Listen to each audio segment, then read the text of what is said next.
Bismillah, alhamdulillah, wassalatu wassalam ala rasulillah wa ala alihi wa sahbihi wa mawala. Assalamualaikum warahmatullahi wabarakatuh. Ikhwan akhwat yang dirahmati Allah subhanahu wa ta'ala. Alhamdulillah, senang sekali Al-Fagir Isa Al-Kaf bersama kameramen Mas Atep dan juga Mas Algi di meja operator bisa kembali menemani ikhwan akhwat di siang hari yang penuh dengan keberkahan.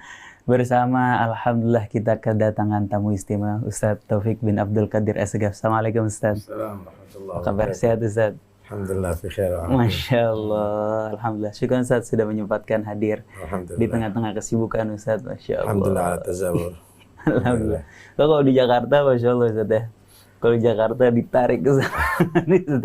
Harus siapa ya? Harus siapa? Alhamdulillah ala kulli hal. Mudah-mudahan Ustadz senantiasa dalam lindungan Allah Subhanahu wa taala. Alhamdulillah. Terima kasih sekali lagi Ustadz sudah mampir ke Radio Silaturahim. Tadi sudah berkeliling Ustadz untuk Radio Silaturahim. Alhamdulillah.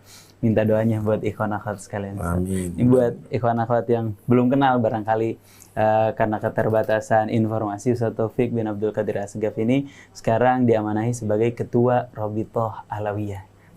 Sejak 2022 ya, Ustadz? 22 ya. Gimana Ustadz 2 tahun mengurusi jamaah namanya khadim harusnya berkhidmat. Iya, Ustadz. Iya, bukan menjadi orang yang dilayani, harus menjadi pelayan. Harus gitu. Begitu emang paradigma seorang pemimpin ya, Ustadz ya. Harusnya begitu. Memang pemimpin itu ya harus menjadi khadim, bukan mustakhdim. Orang yang siap berkhidmat, bukan orang yang siap dilayani. Orang yang siap melayani. Iya, harusnya. Alhamdulillah, mudah-mudahan saya dijaga kesehatan sama Allah Subhanahu wa taala.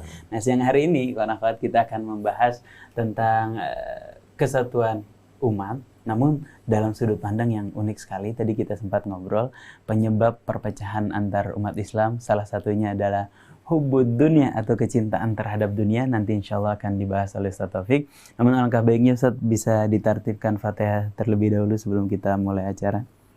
Fatihana. Allah ja'alna wa iyyakum minal mutawakhin fillah. Amin. Al-muta'awin fillah, muzawin fillah, warzuqna wa iyyakum kamal mahabbah wal mutaba'ah li Rasulillah. Zahiran wa batina wa aslih umur al-muslimin. Wa hadinahum wa iyyahum ajma'in. Wa yahdina wa iyyahum ajma'in wa kfina wa iyyahum syarra masa'ib ad-dunya wa din. Wa anna Allah subhanahu wa ta'ala warzuqna wa iyyahum kamal al-ikhlas wal yaqin wa al-hadin yaqulu salihah wa ila hadratin Nabi al-Fatiha. Bismillahirrahmanirrahim. Iyyaka na'budu wa iyyaka nasta'in ihdinas siratal mustaqim siratal ladzina an'amta 'alaihim. Baik, kita langsung bertanya saja kepada Ustaz. Allah Subhanahu wa taala berfirman ngingetin kita Ustaz, wa'tasimu bihablillahi jami'a. Berpegang teguhlah kepada tali Allah. Kita bersama-sama untuk memegang teguh tali Allah. Tali Allah ini apa sebenarnya Ustaz? Bismillahirrahmanirrahim. Alhamdulillahil alamin. Allahumma shalli ala sayyidina Muhammad wa ala ali sayyidina Muhammad. Wa'tasimu bihablillahi jami'an wa la tafarraqu. Dua hal yang Allah pesankan ada di sini. Yang pertama, al-i'tisam bihablillah. Berpegang teguh dengan tali Allah. Yaitu Al-Quran, yaitu sunnah Nabi sallallahu alaihi wasallam. Kebenaran itu adalah hablullah. Wala tafarraqu, jangan kalian bercerai-berai. Karena sesungguhnya kita sudah disatukan oleh Allah. Kita ini sudah disatukan oleh Allah dengan satu tali, bukan dengan banyak tali. Ketika satu tali itu kita lepas, maka pasti hasilnya akhirnya tafarruq. Kita akan berpisah belah. Karena itu ayat ini adalah menggambarkan persatuan itu akan tercapai ketika kita kembali kepada Allah, yaitu melalui Al-Quran dan yang sudah dinyatakan kebenarannya oleh Al-Quran, Sayyidina Muhammad sallallahu alaihi wasallam, dan yang hak yang dibawa oleh ahlul haq. Itu caranya kita bersatu. Semenjak kita masih punya pandangan selain dengan hablullah, maka tidak mungkin akan kita bersatu. Wala tafarraqu, jangan kalian bercerai-berai karena itu. Nah, disinilah akhirnya musuh-musuh kita, mereka tadi itu mengetahui bahwa kapan manusia sudah tidak berpegang dengan hablullah, maka akan tafarruq. Mereka akan memecah belah kita untuk keluar atau tidak berpegang dengan hablullah, dan pasti akan terjadi tafarruq ada di situ. Nah, ini yang mereka usahakan kita untuk berpaling dengan hablullah, akhirnya jadinya tafarruq. Saya pernah dengar saat potongan ayat Allahumma shalli ala sayyidina Muhammad, tapi ini mungkin nggak lengkap ayatnya. Tuh orang kafir itu mengatakan kepada sesama mereka untuk mengalihkan kita daripada Al-Quran. La tasma'u li hadzal Qur'an walghaw fihi la'allakum taghlibun. Sebagai siasat mereka untuk menang, mengalihkan kita dari Al-Quran tadi, Ustaz. Itulah. Jadi memang semenjak kaum muslimin tadi itu masih kembali kepada Al-Quran, maka tidak mungkin akan mereka berpecah belah. Tapi ketika kaum muslimin sudah meninggalkan Al-Quran, pasti akan berpecah belah. Tapi ada beberapa trik mereka memecah belah umat Islam dengan semuanya membuat dalil Al-Quran. Nah, sehingga bukan sesuai dengan muradullah dan muradun Nabi, tapi mereka tadi itu membawa Al-Quran dan itu muradun nafsi. Sehingga nafsu yang akhirnya dominan ada di situ. Jadi Al-Quran ini dibawa ke mereka. Dibuat ke nafsu untuk kepentingan, mencaci, untuk menyalahkan, untuk memojokkan, menyerah kepada umat Islam. Ini kita harus paham gitu loh. Nah, kita harus paham. Nah, karena itu kita harus juga kembali kepada ulama-ulama yang memahami dengan Al-Quran. Nah, sehingga kita tidak bawa Al-Quran itu dengan muradin nafsi, tapi itu dengan muradullah subhanahu wa ta'ala dan muradin Nabi sallallahu alaihi wa alihi wasallam. Tapi gimana caranya kita nimbulin cinta, Ustaz, setidaknya ke dalam diri kita dan keluarga kita terlebih dahulu terhadap Al-Quran? Karena kan kita tahu saat ini masyarakat tuh jauh sekali, Ustaz, dari Al-Quran. Tapi awal kita bisa menumbuhkan cinta kepada diri kita, keluarga kita, juga kepada orang-orang sekitar kita terhadap Al-Quran, sehingga kita juga bisa berpegang teguh kepada hablullah tadi. Bagaimana, Ustaz? Ya, syaitan itu adalah sudah adu mubin, ya. Sudah musuh yang jelas, dan itu adalah musuh bebuyutan. Mulai datuk kita pertama, Nabi Allah Adam dan istri beliau Sayyidatuna Hawa. Dan bagaimana syaitan tadi itu bisa membuat sekandung, saudara sekandung, yaitu Habil dan Qabil, untuk bermusuhan, bahkan membunuh dengan teganya si Qabil terhadap si Habil tadi itu. Itu semuanya adalah satu pelajaran sebetulnya bagi kita semuanya, bahwa kapan kita lupa darinya, maka di situ berarti kita membuka peluang untuk kita bermusuhan. Jangan lagi kepada orang lain, bahkan kepada saudara sendiri yang serahim pun akan bisa akan bisa terjadi satu permusuhan. Dan itu sudah disinyalir dalam Al-Quran, qul nahbitu jami'an. Semuanya diperintahkan oleh Allah Subhanahu wa ta'ala untuk turun ke bumi oleh Allah. Tapi ba'dukum li ba'din adu. Satu sama lain akan menjadi satu permusuhan ada di atas bumi. Dan itu bukan permusuhan, adalah sesuai dengan Al-Qurannya, tapi itu permusuhan adalah karena nafsu dan duniawinya. Mulai masuk nih ke tema. Suara amanah Kang Atep? Suara saya soalnya agak pelan nih, Masya Allah. Ustaz, tadi Ustaz masuk ke nafsu duniawi, Ustaz, ya. Kaitannya nafsu duniawi terhadap perpecahan ini bagaimana, Ustaz? Iya. Fitrah manusia itu adalah Allah buat semuanya bagus. Fitrah manusia. Kullu mauludin yuladu 'alal fitrah. Tetapi yang merusak fitrah daripada manusia itu ada 4 hal yang paling dominan. Itu Habib Ali Al-Habsyi mengatakan dalam Al-Quran, dalam bait syairnya, wahfadil qalba an yulimma bihi syaitan wan nafsu wal hawa wad daniyah. Ada 4 hal. Syaitan ini sudah jelas. Syaitan pasti akan yang menfitnah manusia. Kemudian yang kedua an-nafas, nafsu. Nafsu, oke. Yang kedua al-hawa, syahwat. Kemudian yang ketiga ad-daniyah, dunia. 4 ini yang merusak fitrah manusia yang baik tadi itu. Karena itu ketika kita sudah selamat daripada pengaruh 4 ini, insya Allah kita akan kembali kepada fitrahnya. Nggak mungkinlah seorang anak akan durhaka kepada orang tuanya sendiri. Nggak mungkinlah anak orang tua itu akan bisa tidak sayang kepada anaknya. Nggak mungkin satu saudara satu sama lain akan saling bermusuhan.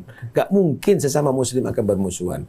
4 ini yang menjadi merusak fitrah manusia, hati manusia dari itu, sehingga mereka akhirnya buta mata, buta perasaan, buta, sehingga menganggap saudara sendiri bisa bermusuhan, orang tuanya sendiri bermusuhan, sesama muslim akan menjadi bermusuhan.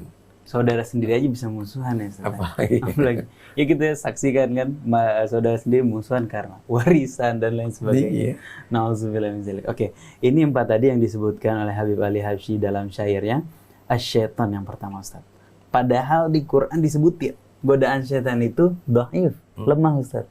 Bahkan waktu iblis bersumpah di hadapan Allah Subhanahu wa taala akan berusaha menggoda manusia, kata Allah, inna ibadi laisa laka alaihim sultan. Hambaku nggak bakal bisa punya kekuatan apa-apa.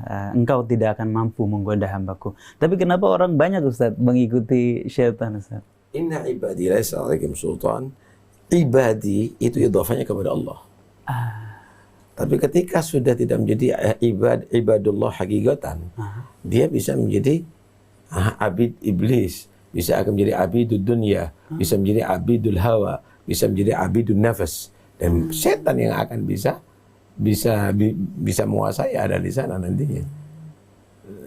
Kalau dia menjadi ibadullah wa ibadur rahmanil ladzina yamshuna 'alal ardi dan seterusnya, maka setan tidak akan mampu.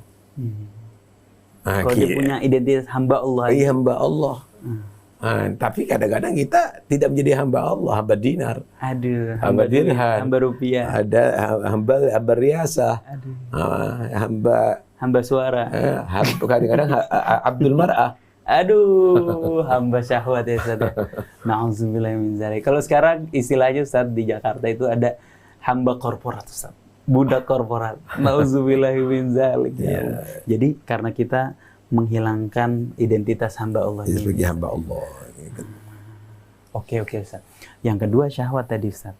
Gimana seseorang mampu mengontrol syahwatnya sehingga dia tidak gampang timbul kebencian di dalam hatinya, Ustaz? Jadi ada istilah nafas, ada istilah syahwat. Nafas dan syahwat. Nafsu itu adalah ada pada diri manusia pasti. Dan asal nafsu tadi itu adalah ammarah bisu, mengajak manusia untuk berbuat jelek, malas beribadah, gemar bermaksiat, malas berzikir, gemar lupa. Itu nafsu. Nafsu ini adalah lebih besar untuk mempengaruhi manusia daripada syaitan. Karena itu dikatakan oleh Nabi, a'da adwika nafsuka allati baina jambak, fi nafsik. Paling besar musuh kamu adalah nafsu yang ada pada tubuh kamu. Syaitan memang masuk kepada manusia, yajri ibni adam majrad dam. Tapi ketika sudah tertutup pintunya, tidak akan bisa masuk. Tapi kalau nafsu sudah ada pada diri kita, dan ini adalah lebih bahaya. Karena itu setan ini keberhasilannya adalah lewat nafsu kebanyakan. Lihat bagaimana Nabi Adam. Nabi Adam itu dipengaruhi sama setan lewat istrinya dan mengajak kepada Nabi Adam. Dan itu daripada nafsu. Innama yanhakuma rabbukuma an tilkuma syajarah litakuna malakaini au takuna minal khalidin wa qasamahuma bighurur. Allah melarang kamu untuk makan daripada pohon yang dilarang itu, wahai Adam, supaya kamu tidak jadi malaikat. Ini riasah ini. Illa antakuna malaikat. Atau kamu menjadi orang yang kekal ada di surga. Ini bisa mal ini. Wa qasamahuma bighurur. Dan di situ sumpah si setan tadi itu dengan tidak ada sumpah yang palsu kecuali saat itu. Itu pertama sumpah palsu itu. Setan itu tadi. Tergodalah di situ Nabi Adam, dipengaruhi dengan Siti Hawa tadi itu. Nah, akhirnya memakan yang terlarang tadi itu. Dan itu yang setiap saatnya setan akan menggoda manusia. Mal. Oke. Kedudukan, harta. Itu lewat nafsu. Lewat nafsu. Tapi nafsu ini bisa dijinakkan. Dengan? Dari nafsul ammarah akan menjadi nafsul lawamah. Akan menjadi lawamah. Lawamah itu nafsu yang sudah mulai sadar, dia itu selalu mengkritik dirinya. Kenapa aku malas ya? Kenapa aku tidak baca Quran ya? Kenapa aku kok tidak bisa menikmati sholat ya? Ini sudah mulai jinakin nafsu. Itu malah bagus, Ustaz ya? Itu mulai bagus, mulai turun lah keadaan nafsunya. Setelah nafsul lawamah akan menjadi nafsul mulhamah. Apa itu, Ustaz? Wa nafsu ma sawwaha fa'alhamaha fujuraha taqwa. Nafsul mulhamah itu bisa tahu nanti ini yang mana yang baik, mana yang tidak. Bisa menimbang. Tapi kalau nafsul lawamah ini merasa baik terus. Kemudian setelah itu akan menjadi nafsul mutmainnah. Ya ayyuhatun nafsul mutmainnah. Mutmainnah, dia akan merasakan tenang dalam taat. Dia merasakan gelisah ketika dia dalam lupa kepada Allah Subhanahu wa taala. Ini nafsunya menjadi nafsul mutmainnah. Kalau sudah menjadi nafsul mutmainnah, ditingkatkan lagi akan menjadi nafsul radiyah. Irji' ila rabbika radiyatan.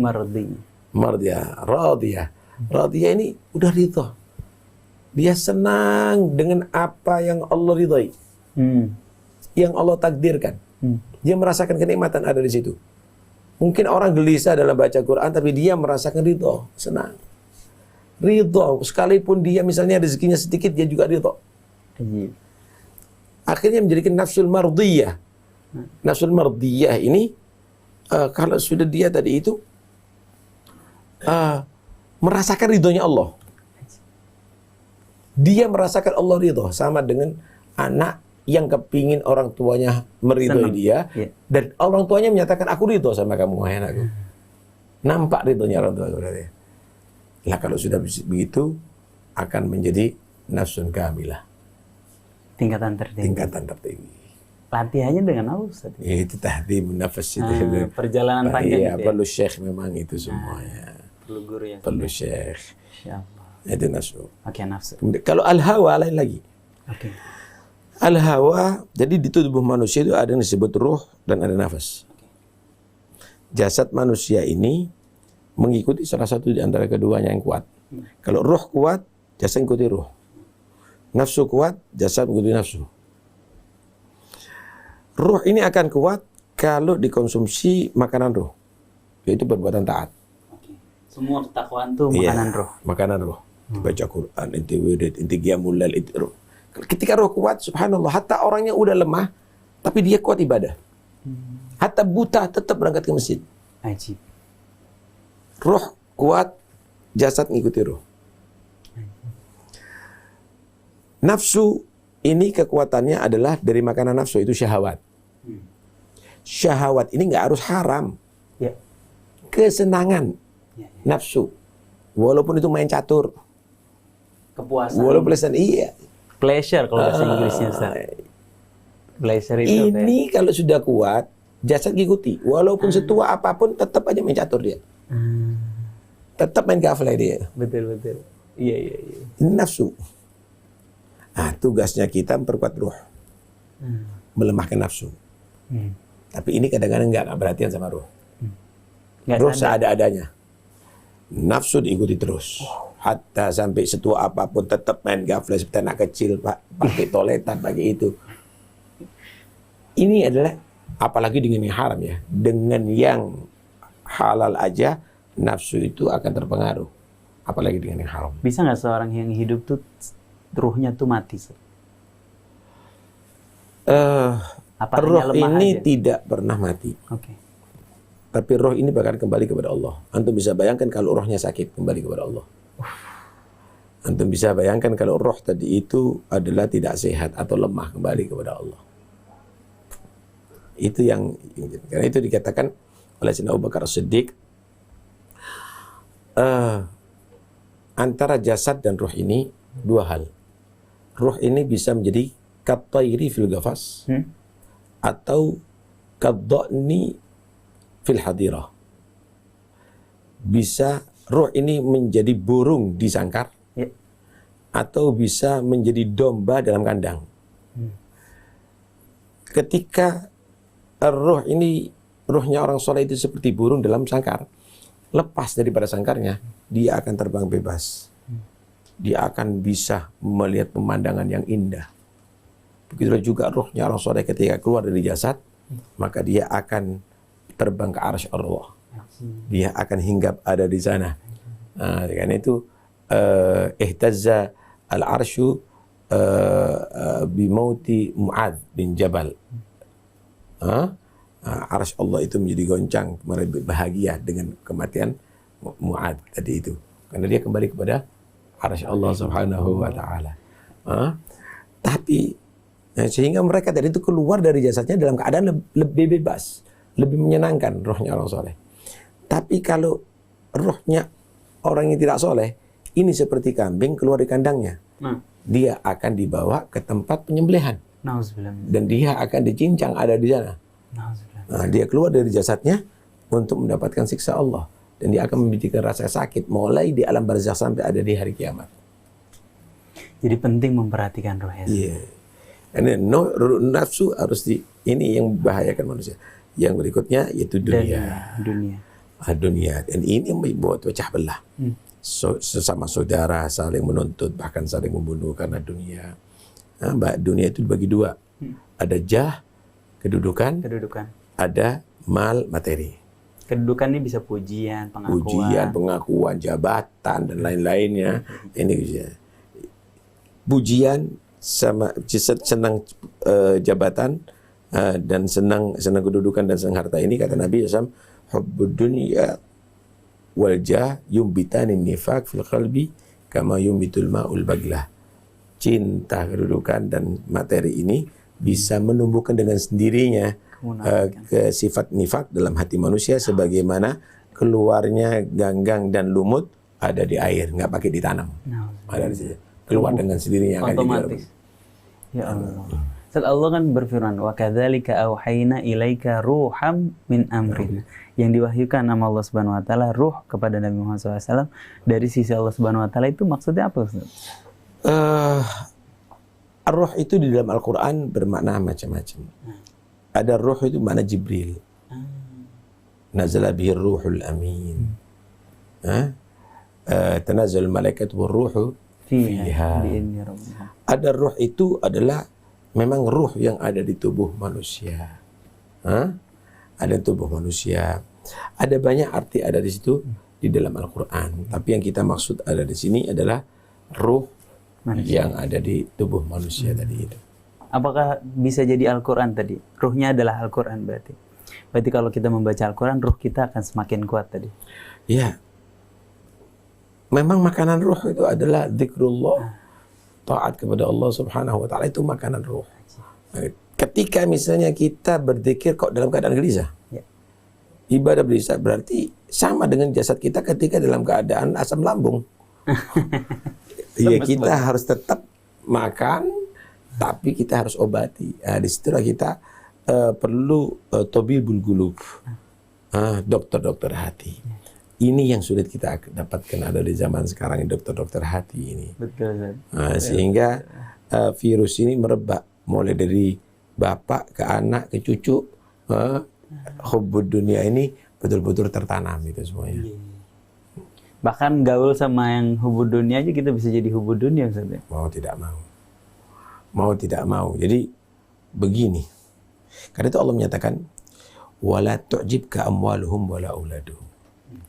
Jangan membuat kamu kagum harta mereka, anak-anak mereka. Kemudian ayat yang lain zahratul hayat dunya linaftinahum fi wa rizqu rabbika khairu abqa. Jadi jangan kamu tadi itu melototkan mata kamu untuk melihat wala tamuddanna ainaika ila ma mata'na minhum zahratal hayatid dunya linaftinahum fi. Jangan kamu tuh melepas pandangan kamu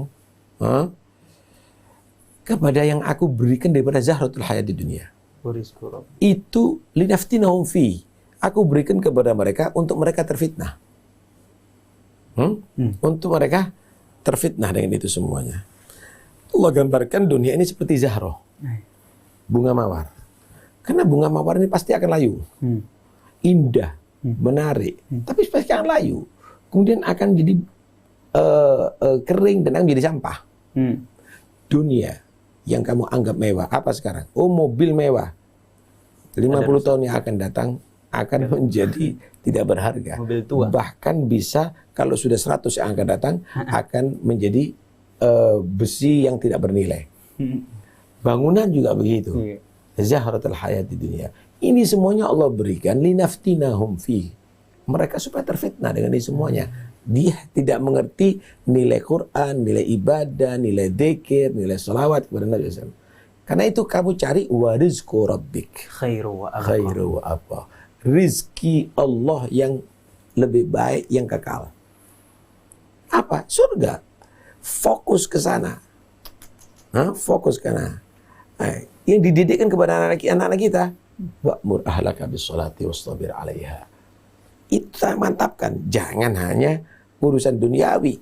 Bahasa Inggris bisa, bahasa Itali bisa, bahasa Mandarin bisa. Semua dikuasai. Sholat nggak ngerti. Bahasa salat Fatihah nggak ngerti. Surat-surat Al-Quran nggak ngerti. Wa rizqu rabbika khairu wa'mur ahlaka bis-sholati wastabir 'alaiha. Untuk rezeki ini sudah ditentukan oleh Allah. La nas'aluka rizqan. Inti kumpulkan dunia banyak untuk bayar Tuhan. Dia enggak juga. Aku tidak meminta rezeki daripada kamu. La nas'aluka rizqan. Nahnu narzuquk. Aku Allah yang maha berizki kamu. Wal akibatut taqwa. Pikir akibat. Akibat yang al-mahmudah, yang terpuji, yang bahagiakan lit taqwa adalah untuk orang bertakwa kepada Allah Subhanahu wa taala. Alhamdulillahirabbil alamin. Nah, ini terakhir Ustaz. Tadi kan kita secara umum lah menggambarkan bahwa kunci dari persatuan ini adalah ketakwaan kita sama Allah Subhanahu wa taala dan meninggalkan atau bukan meninggalkan, mengontrol 4 hal tadi. Ke nafsu kita, syahwat kita, kemudian dunia kita, dan yang pertama godaan syaitan, atau menjaga diri kita dari godaan syaitan. Nah, Ustadz, tapi kerap kali yang kita lihat dengan kasat mata, Ustadz, kadang-kadang orang dengan baju ketakwaan dia mengajak orang kepada dunia, dengan baju ketakwaan dia mencari dunia dengan hal itu. Baju ketakwaan ini bukan maksudnya yang disebutkan Allah Subhanahu wa taala libasut taqwa, tapi pakaiannya seperti orang bertakwa, zahirnya seperti orang bertakwa. Itu bagaimana, Ustaz? Jadi kita kadang-kadang bingung ya. Ini ngurusi masjid kok bertengkar? Betul. Sama-sama berdakwah kok tidak bersatu? Kan gitu ya. Apa yang begini? Ya karena ada dunia yang masuk ada di situ. Ada syaitan yang mengadu domba ada di situ. Karena nafsu ikut ada di situ. Kalau seandainya untuk Allah dan untuk Rasulullah nggak ada berpecah belah. Untuk Allah dan Rasulullah nggak mungkin akan mereka bermusuhan. Karena ada penyakit-penyakit yang ada di situ. Nah, sehingga digambarkan begini. Pintu akhirat atau pintu menuju kepada Allah itu banyak dan lebar-lebar. Cuma peminat sedikit. Nah, sehingga nggak perlu berdesak-desakan. Nggak perlu saling sikut menyikut. Fast track lah kalau gitu. Tapi kalau pintu dunia itu cuma satu. Sempit, banyak peminatnya. Sehingga ingin masuk ke sana pasti akan mengorbankan yang lainnya. Saling sikut, saling menjatuhkan. Begitulah juga kalau Anda, ini gambaran, kalau Anda ingin jadi waliullah, pintunya lebar. Kekasih Allah. Inti bisa melalui ilmu yang diamalkan. Inti bisa melalui al-karam, kedermawanan. Inti bisa melalui rahmat. Inti bisa melalui itu semuanya. Tapi sedikit yang berminat. Tapi kalau untuk menjadi wali kota, cuma satu. Yang berminat banyak. Saling menjatuhkan, saling sikut menyikut, saling berdesakan. Begitulah ketika manusia sudah membawa babud dunia, berebut dalam urusan dunia, maka di situ pasti mereka akan saling menyikut, saling menjatuhkan. Tapi ketika untuk Allah dan Rasulullah, nggak perlu mereka tadi itu bermusuhan. Kenapa? Karena Allah menilai bukan kamu yang nomor satu di hadapan manusia, tapi yang paling ikhlas untuk Allah, yang paling tulus untuk Allah. Belum tentu yang ada di depan sendiri itu adalah yang pertama masuk surga. Kadang-kadang yang dalam pandangan manusia di belakang sendiri, dia adalah orang yang pertama yang masuk surga Allah Subhanahu wa taala. Karena yang Allah yang nilai adalah hati mereka, bukan posisi mereka, bukan jasad mereka, bukan kedudukan mereka, bukan zahir mereka. Innallaha la yanzuru ila suwarikum wa asamikum, walakin yanzuru ila qulubikum wa niyatikum. Masya Allah. Tapi kerap kali bilang, kita butuh dunia buat ngajak orang ke Allah. Kita butuh jabatan buat ngerubah sistem. Kita butuh harta buat ngebantu orang. Itu gimana Ustaz? Menyeimbangkan hal itu? Jadi dunia ketika membantu dia untuk akhirat, itu nilai akhirat, nilai ibadah. Ada dua orang. Satu dia berangkat ke toko. Dia buka toko. Saya bekerja untuk mendapatkan rezeki membiayai anak saya. Kalau lebih, saya membantu keluarga saya. Kalau lebih, saya akan membantu tetangga-tetangga saya yang membutuhkan. Kalau lebih, anak-anak yatim dan seterusnya. Dia berangkat ke toko ibadah. Ada satu berangkat ke toko untuk menumpuk-numpuk harta aja. Nggak peduli dengan keluarganya, nggak peduli dengan pendidikan anaknya, nggak peduli dengan tetangganya. Apa yang dia cari? Dunia. Berbeda sekali antara dua orang ini. Ini bekerja untuk bernilaikan pahala, ini bekerja hanya sekedar untuk dunia. Nah, karena itu jadikan dunia ini yang sekiranya bernilai sampai setelah wafat. Ini yang disebut al-baqiyatus shalihat. Al-baqiyatus shalihat, kekal dan baik. Ketika kamu misalnya jadikan santunan kepada fuqara'ul masakin dan anak-anak yatim dan janda-janda semuanya, ini akan menjadi kekal setelah wafat. Tapi ketika hanya sekedar menjadi bangunan, rumah, mentereng, halaman, itu dan ini, ketika mati, berhenti. Tidak menjadi kekal. Betul. Tidak menjadi kekal yang soleh. Gitu. Nah, karena itu Allah SWT menggambarkan orang kalau sudah kedatangan Israel, mau dicabut nyawa, jadi minta cuma satu tok. Laula akhartani ila ajalin qarib fa asaddaqu wa aku minas shalihin. Tunda sebentar, aku bersedekah untuk jadi orang yang soleh. Nah, kalau sudah begitu nggak bisa. Walan yuakhirullahu nafsan idza jaa. Nggak akan Allah Subhanahu wa taala tunda dari satu jiwa pun kalau sudah datang ajalnya. Udah dikubur, anaknya sendiri yang ia cintai akan meninggalkan dia. Murid-muridnya yang dia asal menangis akan meninggalkan dia. Dia paham, untuk apa aku tinggalkan banyak ini? Untuk apa aku tinggalkan harta banyak? Apa yang diminta? Rabbirji'un la'alli a'malu salihan fima taraktu. Ya Allah, hidupkan aku kembali untuk aku jadikan amal soleh dari semua yang aku tinggalkan di harta-harta semuanya. Kalla innaha kalimatun wa qawla. Nggak bisa. Udah ketentuan Allah yang tidak akan dihidupkan lagi kecuali nanti di hari kiamat. Nah, innaha kalimatun wa qawla, yaitu kalimat yang pasti diucapkan oleh menyesalnya orang yang sadarnya setelah mati. Wa min waraihim barzakhun. Setelah mati, yaitu barzakh sampai hari kebangkitan. ya pasti penyesalan datangnya belakangan. Ya, karena itu jadilah kaya, jadilah kamu pejabat, tapi bernilaikan akhirat, bernilaikan ibadah, dengan tujuannya bernilaikan ibadah, bernilaikan pahala kepada Allah, bernilaikan manfaat. Kalau enggak, Anda pasti akan menyesal nantinya. Masya Allah. Pertama niatnya karena Allah. Kedua caranya sesuai tuntunan Allah ya Ustaz ya. Ketiga hasil akhirnya untuk Allah gitu Ustaz ya. Iya. Kadang-kadang ada orang niatnya karena Allah tapi caranya nggak benar Ustaz. Itu artinya jadi lillah itu ya yang sekiranya diterima oleh Allah. Wah, kalau dengan cara yang haram atau dari rezeki yang haram, innallaha thayyibun la yaqbalu illa thayyiban. Innama yataqabbalullahu minal muttaqin. Ada ibadatul hasr itu. Minal muttaqin. Kemudian yang kedua, ya tulus. Ikhlas dalam melakukan, bukan ingin dipuji atau yang lainnya. Dan dijaga setelahnya, jangan sampai ada ujub dan lain-lainnya. Kemudian yang ketiga, dilaksanakan bukan hanya sekedar dengan anggota badan zahir, tapi dibarengi dengan hati. Jangan Anda menghadap kiblat badannya, tetapi hatinya menghadap pasar atau menghadap ke istana atau yang lainnya, maka akan sia-sia itu semua. Masya Allah, jazakumullah khair Ustaz. Obrolan sebentar tapi dalam sekali ya, bisa jadi tuntunan kita ke depannya menghadapi fitnah zaman ini. Masya Allah Ustaz, minta doanya Ustaz terakhir untuk pendengar sekalian Ustaz. Insya Allah. Pendengar desa terakhir ya, mudah-mudahan kita tidak menjadi budak nafsu. Amin.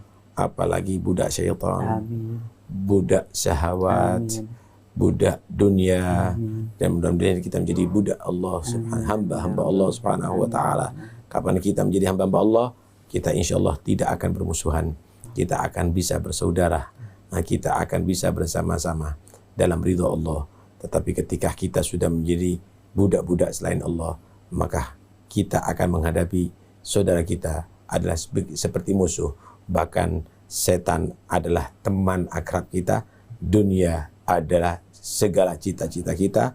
Nafsu adalah sebagai Tuhan kita nantinya. Na'udzubillah. Mudah-mudahan insyaAllah kita menjadi hamba yang selamat. Amin ya rabbal alamin. Jazakumullah khairan jazak sekali Ustaz. Makasih banyak ikhwan alat yang sudah menyimak.